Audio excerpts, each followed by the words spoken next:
Assalamualaikum warahmatullahi wabarakatuh. Perkenalkan, kami dari kelompok 1. Di sini kami akan membuat sebuah video presentasi guna untuk memenuhi tugas mata kuliah Arsitektur dan Organisasi Komputer dengan dosen pengampu Ibu Milasari, SPD, MPD. Assalamualaikum warahmatullahi wabarakatuh. Yang terhormat Ibu Milasari, SPD, MPD, dan yang saya hormati teman-teman sekalian. Puji syukur atas kehadirat Tuhan Yang Maha Esa atas nikmat yang telah diberikan kepada kita. Baik, kami dari kelompok 1 akan mempresentasikan materi tentang sejarah komputer generasi pertama dan generasi selanjutnya. Adapun topik pembahasan yang akan kami jelaskan, yang pertama itu pengertian komputer, kemudian awal penemuan komputer, dan generasi pertama sampai ke generasi kelima komputer. Untuk mengefisienkan waktu, saya persilakan kepada pemateri untuk memaparkan materi pada kelompok kami.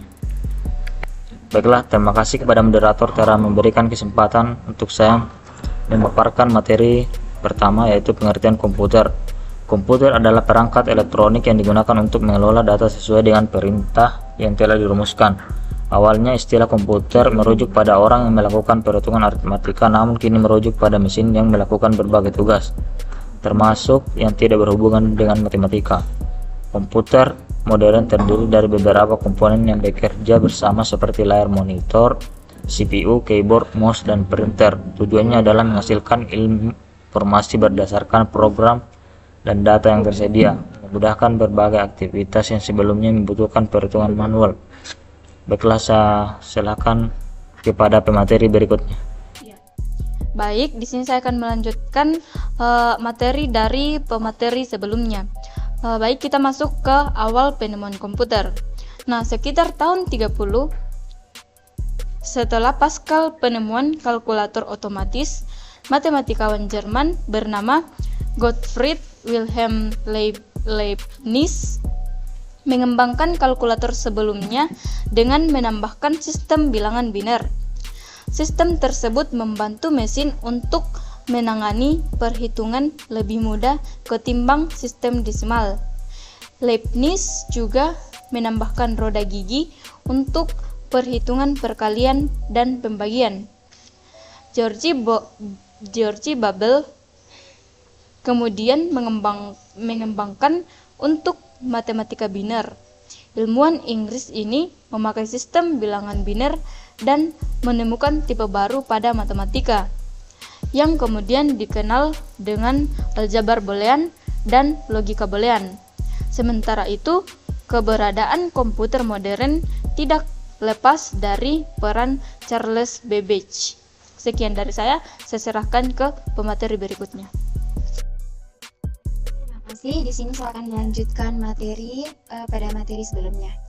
Nah, ini adalah generasi pertama dari komputer yang disebut dengan vacuum tube, yang dimana dia dimulai dari tahun 1940 sampai dengan 1956. Nah, yang pertama itu di sini dia menggunakan tabung vakum sebagai komponen utama untuk sirkuit elektronik. Pada komputer generasi pertama, tabung vakum adalah komponen dasar yang digunakan untuk membangun sirkuit. Tabung ini berfungsi seperti saklar elektronik yang bisa mengontrol aliran listrik. Namun, karena ukurannya besar dan rapuh, tabung vakum cenderung mudah rusak dan tidak efisien. Nah, kemudian ukurannya sangat besar dan memerlukan ruang yang luas.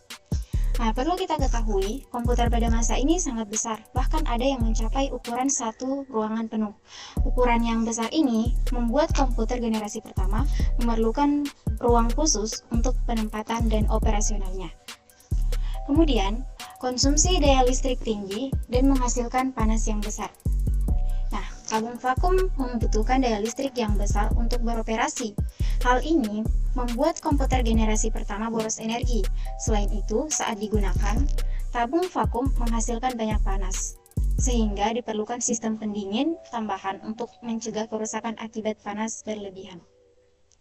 Nah, kemudian pemrosesan datanya lambat dan mudah rusak. Meskipun teknologi ini merupakan terobosan pada zamannya, pemrosesan data yang dilakukan oleh komputer generasi pertama ini relatif lambat dibandingkan dengan komputer modern. Selain itu, tabung vakum yang digunakan seringkali gagal atau rusak, sehingga memerlukan perbaikan atau penggantian secara rutin. Kemudian di sini dia menggunakan bahasa mesin atau biasa disebut kode biner sebagai bahasa pemrograman utamanya. Nah, bahasa mesin yang terdiri dari kombinasi angka 1 dan 0 adalah satu-satunya bahasa yang dimengerti oleh komputer generasi pertama. Pemrograman dengan bahasa ini sangat sulit dan memakan waktu karena setiap instruksinya itu harus ditulis dalam bentuk biner. Kemudian yang terakhir, penyimpanannya itu menggunakan magnetic drum. Jadi penyimpanan datanya itu dilakukan menggunakan drum magnetik yang merupakan perangkat berbentuk silinder dilapisi material magnetik untuk menyimpan informasi. Nah, data disimpan dalam bentuk pola magnetik di permukaan drum dan bisa diakses dengan kecepatan yang terbatas. Oke, mungkin itu saja dan selanjutnya saya akan menyerahkan pada materi selanjutnya.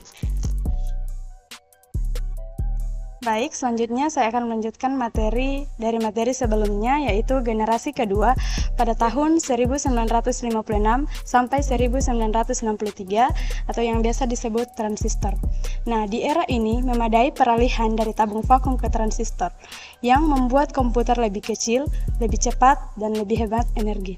Adapun ciri dari generasi kedua ini, yang pertama, menggunakan transistor menggantikan tabung vakum membuat komputer lebih kecil, cepat, dan hemat energi. Nah, transistor adalah skalar elektronik kecil yang membuat komputer lebih kompak, cepat, dan hemat energi. Yang kedua, menggunakan memori inti magnetik sebagai penyimpanan. Nah, memori inti magnetik menggunakan inti magnetik kecil untuk menyimpan informasi, menawarkan akses lebih cepat dan kendala yang lebih tinggi. Yang ketiga, bahasa assembly dan bahasa pemrograman tingkat tinggi seperti Fortran, dan COBOL diperkenalkan. Nah, bahasa assembly dan bahasa tingkat tinggi seperti Fortran dan COBOL membuat pemrograman lebih mudah dan program lebih mudah dijalankan pada berbagai komputer. Yang keempat, ada ukuran lebih kecil dibandingkan generasi pertama. Nah, komputer generasi kedua ini lebih kecil karena menggunakan transistor yang lebih kecil daripada tabung vakum. Yang kelima, digunakan untuk aplikasi bisnis dan pemerintahan. Nah, komputer generasi kedua digunakan untuk berbagai aplikasi bisnis dan pemerintahan seperti pemrosesan data, akuntansi, dan analisis statistik. Nah, adapun contoh komputer generasi kedua adalah IBM 1401 dan Large. Oke, selanjutnya saya serahkan kepada pemateri selanjutnya. Baik, saya akan melanjutkan materi dari pemateri sebelumnya, yaitu generasi ketiga pada tahun 1964 sampai 1971, Integrated Circuit atau IC. Ciri-cirinya itu menggunakan IC yang menggabungkan ratusan resistor dalam satu chip. Yang kedua itu ada ukuran komputer semakin kecil, lebih cepat, dan lebih efisien. Selanjutnya, memperkenalkan sistem operasi untuk menjalankan berbagai program secara bersamaan atau multi-programming. Kapasitas penyimpanan lebih besar dan akses data lebih cepat. Memperkenalkan visual display terminal dan komputer mampu menghasilkan suara. Contohnya itu IBM System per 360. Selanjutnya, saya serahkan kepada pemateri selanjutnya. Baik, saya akan melanjutkan materi dari pemateri sebelumnya, yaitu generasi keempat tahun 1971 sampai sekarang, yaitu mikroprosesor. Adapun ciri-cirinya itu yang pertama, menggunakan mikroprosesor yang menyatukan semua fungsi CPU dalam satu chip. Kemudian yang kedua yaitu komputer semakin kecil seperti PC atau laptop, lebih murah, lebih cepat, dan lebih andal. Kemudian selanjutnya itu memperkenalkan komputer pribadi atau PC untuk penggunaan di rumah, kantor, dan sekolah. Kemudian penggunaan Graphical User Interface atau GUI dan mouse. Kemudian yang terakhir yaitu multiprocessing, multitasking, dan komunikasi jaringan komputer semakin berkembang. Kemudian contohnya yaitu IBM PC dan Apple Macintosh. Demikian materi dari saya serahkan kepada pemateri selanjutnya. Baiklah, saya akan melanjutkan materi dari pemateri sebelumnya tentang generasi kelima sekarang dan mendatang, yaitu Artificial Intelligence. Penggunaan teknologi kecerdasan buatan AI untuk meningkatkan kemampuan komputer dalam memproses dan memahami data. Komputer dapat belajar dan beradaptasi dari pengalaman. Komputasi kuantum dan pemrosesan paralel mulai berkembang. Komputer dapat menerima instruksi suara, mengenali suara, dan memahami bahasa alami. Dapat memproses data dalam skala besar dengan kecepatan tinggi dan menyelesaikan masalah kompleks. Baik, terima kasih kepada para pemateri atas materi yang sudah dijelaskan tadi. Jika teman-teman ingin mengajukan pertanyaan, silakan bertanya di grup atau di kolom komentar. Selanjutnya, saya akan membacakan kesimpulan hasil dari presentasi kelompok kami.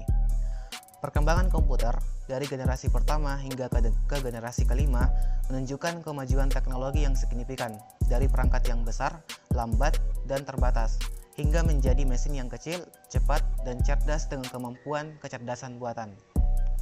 Setiap generasi komputer membawa inovasi baru yang mempermudah manusia dalam menjalankan berbagai tugas, mulai dari perhitungan sederhana hingga aplikasi kompleks yang melibatkan pemrosesan data dalam skala besar. Saat ini, komputer tidak hanya digunakan untuk keperluan bisnis dan penelitian, tetapi telah menjadi bagian tak terpisahkan dari kehidupan sehari-hari, membantu manusia dalam beragam bidang. Sekian dari presentasi kelompok kami, semoga ada manfaatnya. Wabillahi taufiq wal hidayah. Assalamualaikum warahmatullahi wabarakatuh. Dari kelompok kami, wassalamualaikum warahmatullahi wabarakatuh.